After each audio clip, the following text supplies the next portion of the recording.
Today, I want to talk about shifting in real time from being a people pleaser to being a pioneer leader.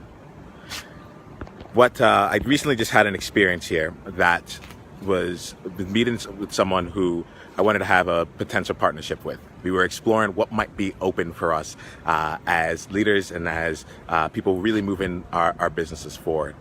And it was a great conversation. She's an absolutely fantastic person who's up to really big things in the world. She's helping founders and really make some fantastic changes and scale at crucial points in their organization. And what I found myself is that about 45 minutes into it, as she was talking about what she had done, the work that she does, and how she is out there really making her impact, I found myself falling into a pattern.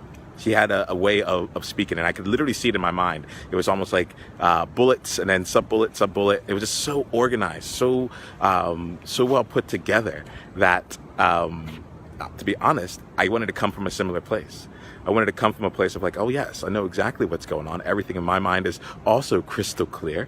This is how it all lines up. These are how everything adds from one thing to another. We found ourselves having a conversation that really got into a place that I'm strong at, a place that I really have a lot of skills in, which is around culture, community building, and helping entrepreneurs and helping other leaders really build strong cultures based on what they're actually looking to get through.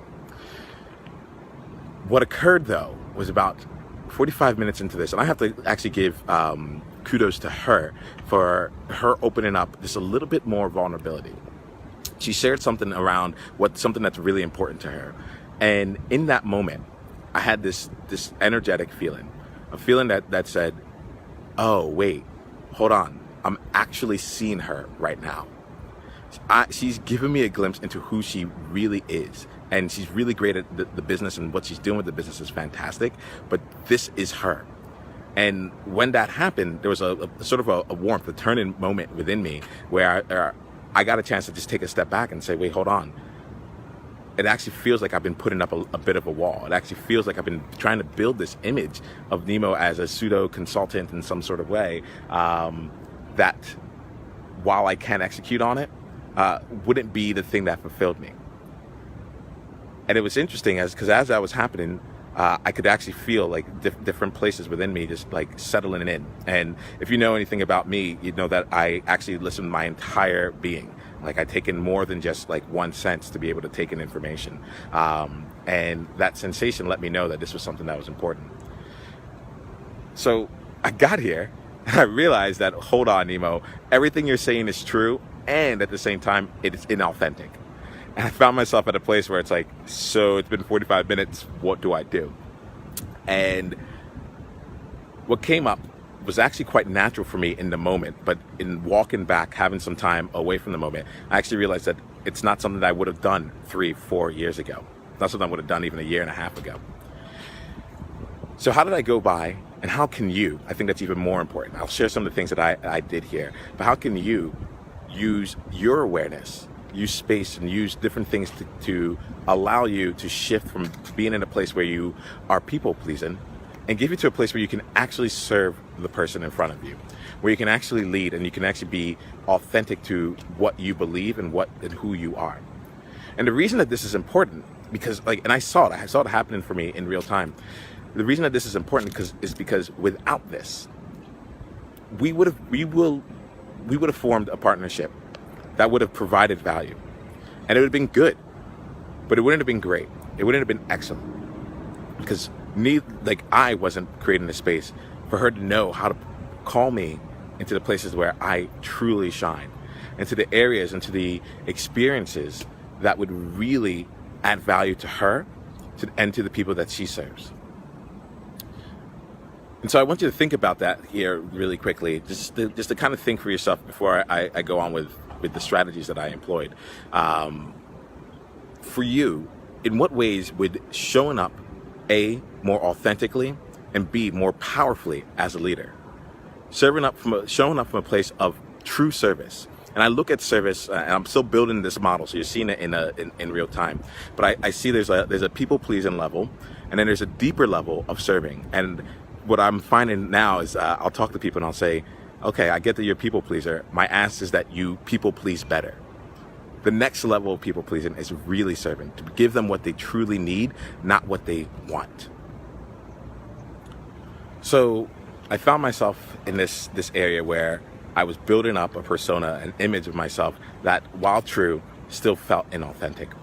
And what I ended up doing was a few things, and it ended up being incredibly powerful for us, and led to some new opportunities that I'm actually excited to pursue and explore. The first one was that I owned it. I owned it. I took the time to actually check in and assess what I was feeling within, and noticing that there was something going on where there was a reaction within my body. There was something that my body was telling me. And I took that time to own that. Own it from the standpoint of saying, okay, I'm going to allow myself to have this reaction. And then, more importantly, or just as importantly, I should say, I spoke it out into the world. I told her. I love it. Like, I spoke it out into the world. World, behold, coffee place. No, it wasn't that. I just told her, I said, you know what? In what you just shared there, I actually had a physical reaction to that. And it felt like a part of me was just kind of like melted away here. And what I'm realizing is that, like, as much as I've said all these other things about culture consultancy and such, I can do that and I'm great at it. But I realized that isn't the thing that would really excite me. It isn't the thing that would actually take us to a partnership where we can continue to see a growth on our ends. What really lights me up is working with multi-talented, multi-passionate, empathetic, and energetic leaders to help them really show up powerfully in their leadership. And what I've found is that culture is something that really can't be done from an outside perspective. It has to really be led and changed from within. And as leaders of the organization, if you yourself are not able to come from a place of true power, and just so you know, when I say power, I mean vulnerability and authenticity. That's how I define power. Then your culture will always be a reflection of that image, that other thing that you've chosen to put up. And so I just put it out there, at end dialogue, but I just put it out there, and owned for myself where I was out of alignment and why I needed to get back into alignment with her. There was the awareness, the response to that, and rather than choosing to just continue playing in there, it was a full ownership of what my experience was. And then spending the time to reorient ourselves and kind of just say, okay, based on this here, what's open to us?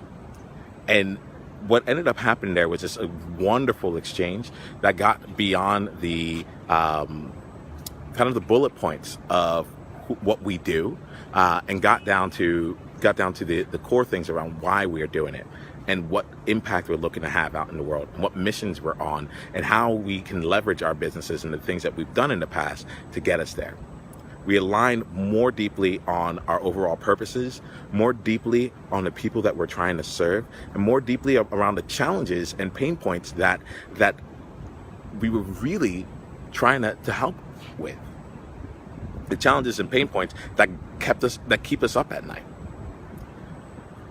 And it ended up in a place where we were able to see some things where we might actually be able to work together. Me being able to contribute to some things in her community, and her being able to come out and help you pioneers to see things differently.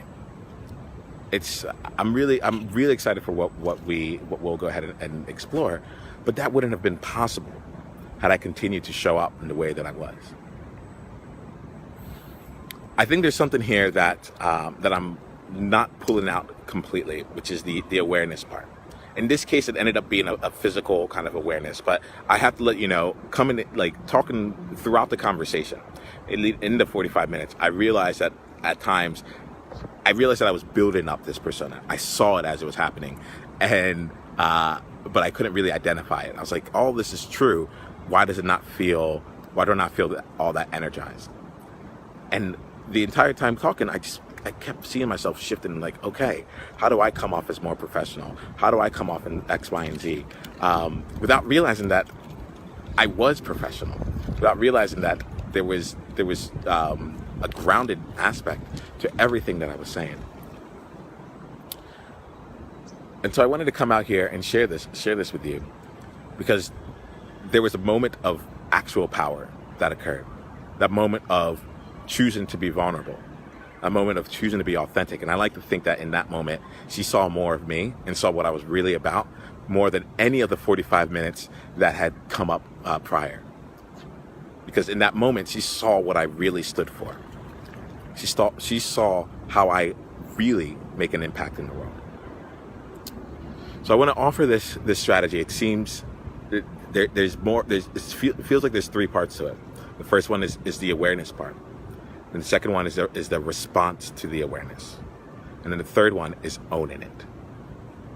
So are you being, as this is going on here, and you start to find yourself in places where you may not be as authentic as you really want, or you're accidentally building yourself a home that you don't want to live in. Let's put it that way, right? We would have found a way to partner together. You can give yourself the gift of just allowing yourself to be in that moment and understand, wait, something's off. And even if it doesn't come to you clearly right away, when you do get the awareness that you're actually not lining up with and operating from a place of integrity for you as a leader and as an individual, choose how you want to respond.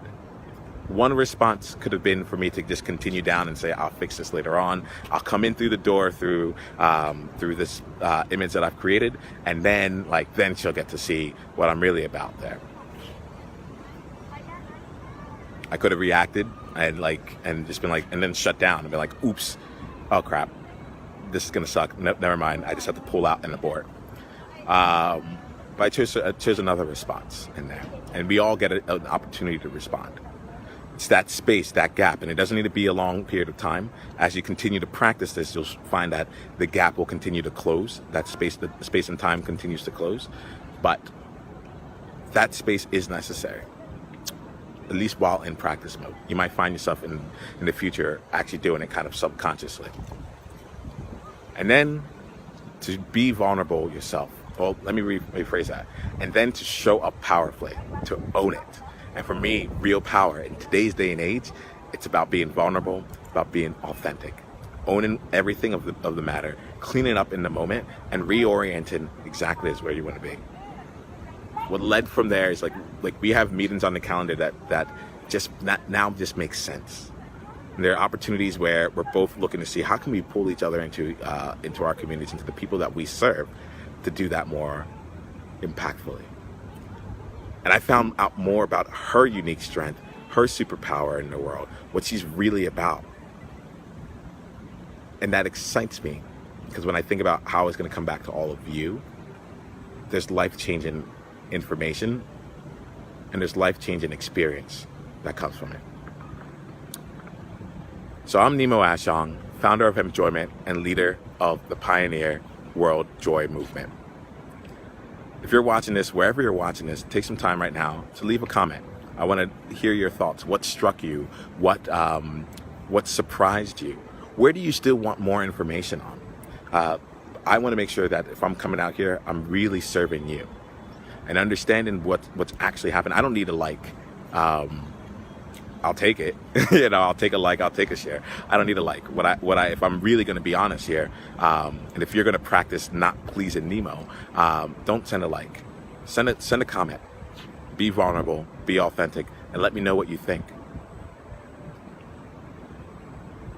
If you're interested in taking this beyond just watching and agreeing or getting more information, and instead looking to see how do I actually apply this for me, Nima, I see how you did it in real time. I would love to build that muscle. I would love to build that responsiveness. I would love to be able to own more of that and be able to actually be aware that I'm building out this persona that I don't want to keep up, that drains me of energy just doing it. If that's something that you're interested in, I'm going to invite you to something that we have offering right now. And that is to come to an Unapologetically You group leadership experience. It's an exploration where you'll be in the room, either a virtual room or in a physical room, depending on where you are, with other pioneers who are specifically there because they are multi-talented, multi-passionate, energetic, and empathetic leaders. And they're looking to say, how do I go and lead in the world from a place of servant leadership, from a place of abundance, a place of growth, a place of giving? And how do I find my own unique way to own all of that so that I can actually create what I want? Because guess what? I have a track record of success. I've just been building what other people want this entire time. And now it's time for me to build my vision. And it might not, as I say this here, a lot of times it comes off and it feels like, oh, I'm talking specifically to entrepreneurs. I absolutely am. And I'm talking to the entrepreneur, the person who's very comfortable and very happy working within their organization, but wants to be able to take more leadership from that, is looking for not just the next promotion, but to actually make an impact. And the word influence keeps coming up, to actually influence and to lead from a place from there. And my entire philosophy is that real influence comes when you are in alignment with your own unique abilities, with your own ways of showing up. And you also create space for others to show up authentically and vulnerably. For others, that when you are showing up as who you are, and when you create space for others to show up as who they are, then you can actually have influence. Then you can truly be a leader, regardless of title, regardless of capital and of resources. So that's what that's the game that we choose to play. This is fun for me. Someone called me out on it. It's like, this seems like it's fun for you. I'm like, H yeah it is. Hell yeah it is. H yeah. Hell yeah it is. So you're invited to that. I'm going to end this here. I want to just help you. Actually, no. I don't need to help you. I'm going to give you an opportunity to help yourself. There are links in the description here. We'd love to come and see you. Come be a part of a community of people who are playing a big game and who spend their time expanding versus contracting for others. It's a very special place that I'm building for you all, so you can help go out into the world and do more of what you do great. And do it from a place that comes from ease and from all of who you are. I'll talk to you soon. Choose joy every day.